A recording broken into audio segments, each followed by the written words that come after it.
Today will surprise you if you've ever wondered how news reporters work. We're talking about Peter Doocy, whose name has been in the headlines a lot lately. The problem is that you are unaware of the true appearance of his mansion. Everyone has seen him on television, but wait until you see his lifestyle. In his home, to be honest, it's not quite the glitzy lifestyle one might anticipate.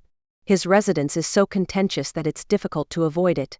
You should watch this film all the way through, because what you see may alter your opinion of him and his way of life. You won't want to miss this, I promise. What about Peter Doocy's personal life? He is well known for his political connections and journalistic abilities. We're taking you onto his estate today because we don't often get to view these prominent people's private life. Most likely, when you think of a house, you picture grandeur, expensive furnishings, a beautiful setting, and a cozy area. People are talking about Peter's mansion because, as the pictures show, it doesn't really meet that description. It appears that his home was constructed with impressing in mind. It's incredible in terms of both architecture and space. But when you look more closely, something seems strange. The area that is meant to serve as a haven is simply not as warm and inviting as you might anticipate. It appears that the furniture was chosen more for aesthetics than for practicality. Imagine entering a living room with hard, cold furniture that doesn't entice you to unwind, but instead makes you want to leave. And that's only the start.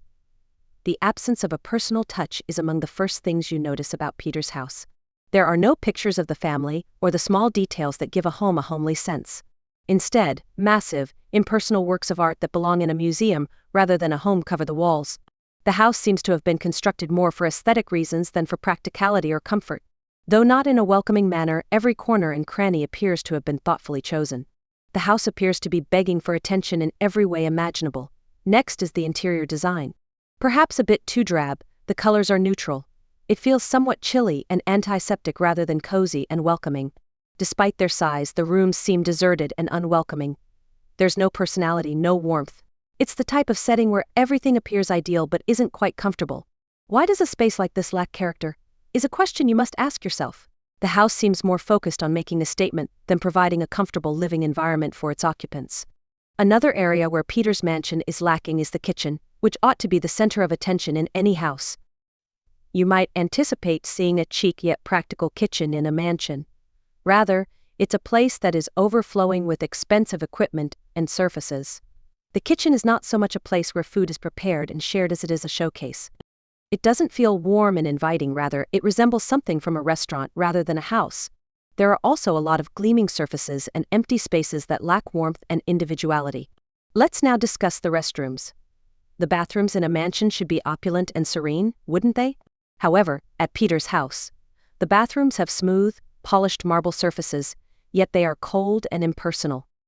These restrooms might be found in a 5-star hotel, but they wouldn't be in your home. Everything appears well planned for a brief period, but nothing conveys the message that this is where you can relax and unwind. At the end of a hard day, they feel less like a home to return to than a place to quickly leave. How about the bedrooms? The bedrooms are just as odd as the rest of the home, if you thought that. Imagine a big room with a massive bed, but blank walls and no personality.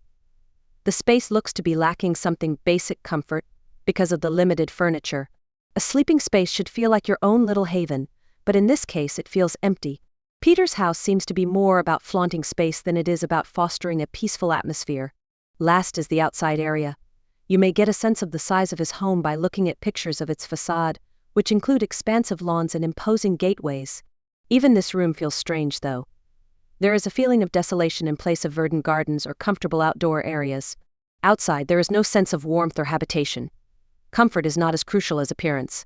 Nothing here entices you to step outdoors, which is precisely what the backyard of a mansion ought to do. What is happening with Peter Doocy's estate, then?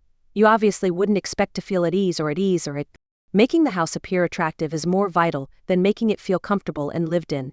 It appears that the house was built more for show than for use, because of its impersonal interior design and chilly furnishings. It's more of a spectacle designed to impress than a comfortable family home. Now that we have seen all of these elements, what is the overall picture? The most important sense of home is absent from Peter Doocy's lavish abode. Despite its beautiful exterior, the flat lacks the cozy, welcoming ambience that a home should have. Do we want to live this way? It serves as a reminder that sometimes the emotional impact of a home can surpass its size or price. We appreciate you coming to see Peter Doocy's property. Do you think his house is fine the way it is, or do you think he should make some adjustments to make it feel cozier and more welcoming? In addition to like and sharing this movie with your friends, don't forget to express your thoughts in the comments section below. Remember to subscribe if you want to see more videos like this one. I'll see you at the next one.